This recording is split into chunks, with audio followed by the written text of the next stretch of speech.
ಮಹಾರಾಷ್ಟ್ರದಲ್ಲಿ ಮಿತಿ ಮೀರಿದೆ ಶಿವಸೇನೆಯ ಪುಂಡಾಟ. ಕರ್ನಾಟಕ ಮಹಾರಾಷ್ಟ್ರ ನಡುವೆ ಬಸ್ ಸಂಚಾರ ಸ್ಥಗಿತವಾಗಿದೆ. ಬೆಳಗಾವಿಯಿಂದ ನಿಪ್ಪಾಣಿವರೆಗೆ ಮಾತ್ರ ಬಸ್ ಸಂಚಾರಕ್ಕೆ ಅವಕಾಶ ಮಾಡಿಕೊಡಲಾಗಿದೆ. ಪ್ರಯಾಣಿಕರಿಗೆ ತೊಂದರೆ ಆಗ್ತಾ ಇದೆ. ಈಗ ತೊಂದರೆ ಆಗ್ತಿದೆ ಅನ್ನುವಂಥ ಕಾರಣಕ್ಕೆ ನಮ್ಮ ಕಂಡಕ್ಟರ್ ಡ್ರೈವರ್ನ ಹೊಡೆಸ್ಬೋದ ನಾವು ನೋಡಿ. ಅವರು ಪುಂಡಾಟ ಮಾಡಿ ಬೋರ್ಡ್ ಎಲ್ಲ ಕಿತ್ತಾಕ್ತಿದ್ದಾರೆ, ಹೊಡೆದಾಕ್ತಿದ್ದಾರೆ. ಅಂದರೆ ನೆಕ್ಸ್ಟ್ ಹೊಡಿತಾರೆ ಅವರು.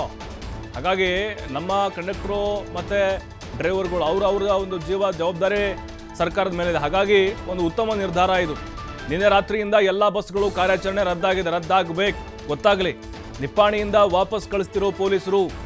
ಯಾಕೆಂದರೆ ಜಾಸ್ತಿ ಓಡಾಡೋದು ಮಹಾರಾಷ್ಟ್ರಿಗರೇ ಇಲ್ಲಿ.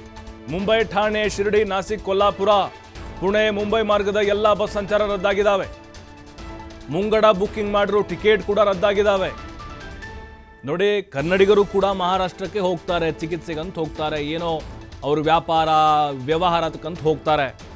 ಅಲ್ಲಿಯವರು ಕೂಡ ಬೆಳಗಾವಿಗೆ ಬರೋರಿದ್ದಾರೆ. ಬಹಳಷ್ಟು ಜನ ಇಲ್ಲನ್ನು ಅವಲಂಬಿಸಿದ್ದಾರೆ.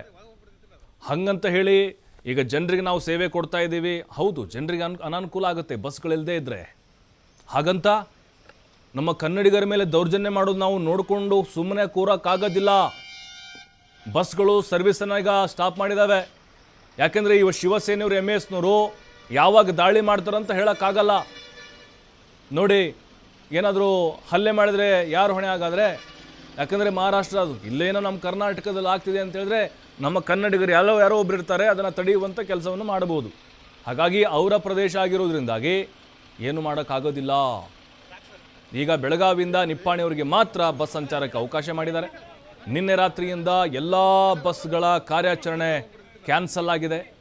ಮುಂಬೈ ಆಗಿರ್ಬೋದು, ಠಾಣೆಗೆ, ಶಿರಡಿಗೆ, ನೋಡಿ ಶಿರಡಿಗೆ ಹೋಗುವಂಥವ್ರ ಸಂಖ್ಯೆ ಬಹಳ, ಕೊಲ್ಲಾಪುರಕ್ಕೆ ಹೋಗೋದು, ಜೊತೆಗೆ ಮುಂಬೈ ಹೋಗುವಂಥದ್ದು, ಎಲ್ಲ ಪ್ರಮುಖವಾದಂಥ ನಗರಗಳೇ, ಅಂದರೆ ಕನ್ನಡಿಗರು ಜಾಸ್ತಿ ಓಡಾಡುವಂಥ ಪ್ರದೇಶಗಳು.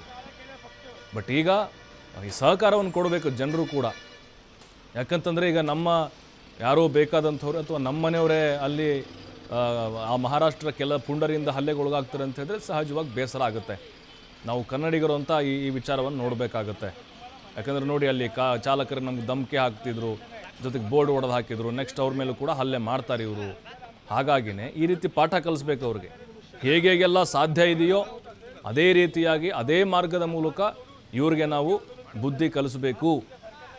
ಯಾಕಂತ ಹೇಳಿದ್ರೆ ನೋಡಿ, ಅವರು ಕೂಡ ಕೆಲವೊಂದಿಷ್ಟು ಬಸ್ಗಳ ಸಂಚಾರವನ್ನು ಬಂದ್ ಮಾಡಿದ್ದಾರೆ. ನೋಡೋಣ ಎಲ್ಲಿವರೆಗಾಗುತ್ತೋ. ಯಾಕೆಂತಂದರೆ ಇದು ಸಂಧಾನದ ಮೂಲಕ ಅಥವಾ ಸಮಾಧಾನದ ಮೂಲಕ ಇದನ್ನು ಬಗೆಹರಿಸ್ಕೊಳ್ಬೇಕು.